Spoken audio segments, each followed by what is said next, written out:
Smartphone 2 jutaan sekarang udah semakin lengkap fiturnya, nggak terkecuali di Samsung. Kenalin nih, Samsung Galaxy A13, smartphone entry level dari Samsung yang sekarang hadir dengan banyak fitur yang biasanya baru didapetin di smartphone di atas harga 3 jutaan.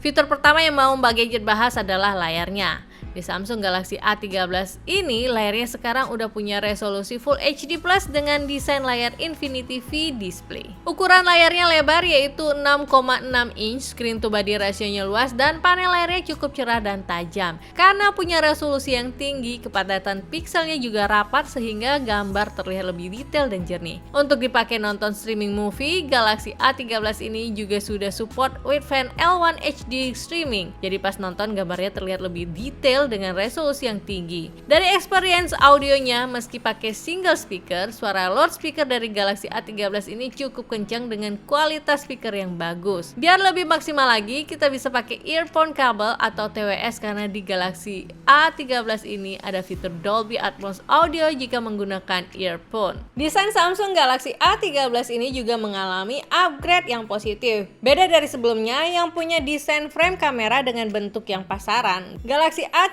kini hadir dengan frameless design untuk kamera utamanya. Jadi setup kameranya seperti tertanam gitu di backbody smartphone-nya. Backbody-nya plastik dengan finishing glossy yang menyatu dengan bezel sampingnya. Ukurannya compact dan gak terlalu tebal meski baterainya cukup besar. Sayang, backbody-nya ini cukup gampang untuk meninggalkan jejak jari. Tombol-tombolnya gampang diraih dan fingerprint ditempatkan di samping menyatu dengan tombol powernya. Fitur yang juga Mbak Gadget suka dari Galaxy A13 ini adalah kameranya. Flexi level kamera 50 megapiksel sekarang bisa dinikmati di smartphone 2 jutaan. Mbak Gadget udah coba foto-foto pakai smartphone ini dan hasilnya memang jempolan. Foto dengan mode high res bisa menghasilkan gambar yang lebih detail ketika di zoom atau di crop. Di Galaxy A13 sudah disematkan juga kamera yang cukup jarang ada di smartphone 2 jutaan, yaitu kamera ultrawide. Dengan mode ultrawide, cakupan area capture lebih luas meski resolusinya nggak begitu besar. Hasil foto ultrawide cukup detail dan minim distorsi.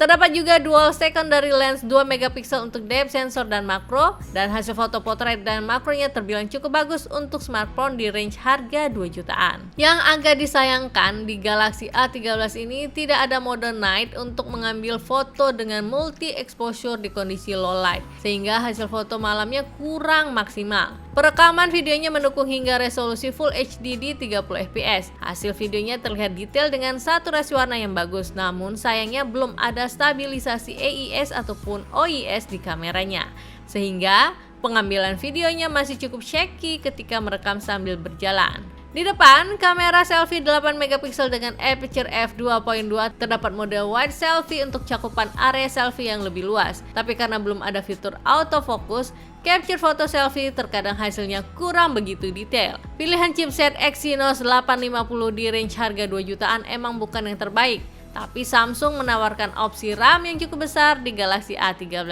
ini. Kita bisa pilih varian memori 4GB atau 6GB RAM. Terdapat juga fitur RAM Plus expansion memory hingga 4GB. Storage-nya cukup lega yaitu 128GB dan bisa di-expand menggunakan dedicated micro SD slot hingga 1TB. Dari tes performa dengan AnTuTu benchmark, Galaxy A13 varian 4GB bisa menghasilkan skor di atas 135.000.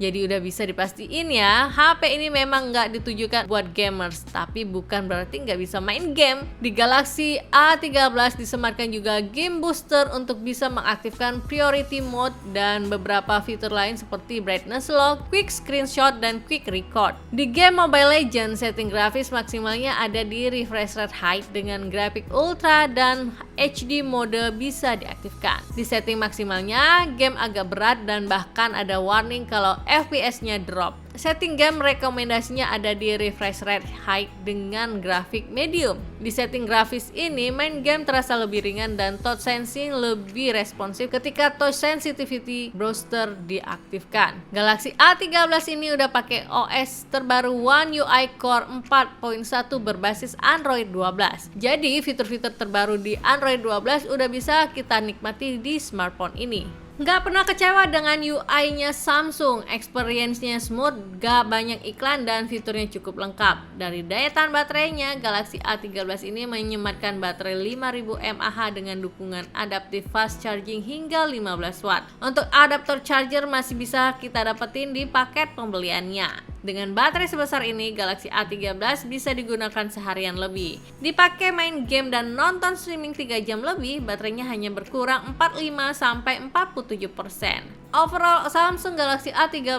hadir dengan refresh yang positif di sisi desain, kamera, dan displaynya. Adanya tambahan fitur RAM Plus cukup bisa menaikkan performanya, dan di seri ini, adaptive fast charging masih didapatkan di paket pembeliannya. Sayangnya, chipset yang digunakan masih sama dengan seri sebelumnya, yaitu Exynos 850, dan tidak ada night mode di kameranya. Bisa jadi pertimbangan sebelum kalian membeli smartphone ini. Kalau menurut kalian gimana? Apakah upgrade Galaxy A13 ini sudah cukup sepadan dengan harganya? Tinggalkan komentar kalian di bawah ya. Kita nanti diskusi bareng mengenai smartphone ini. Akhir kata, Mbak Gadget pamit undur diri. Wassalamualaikum, sampai ketemu di video review berikutnya.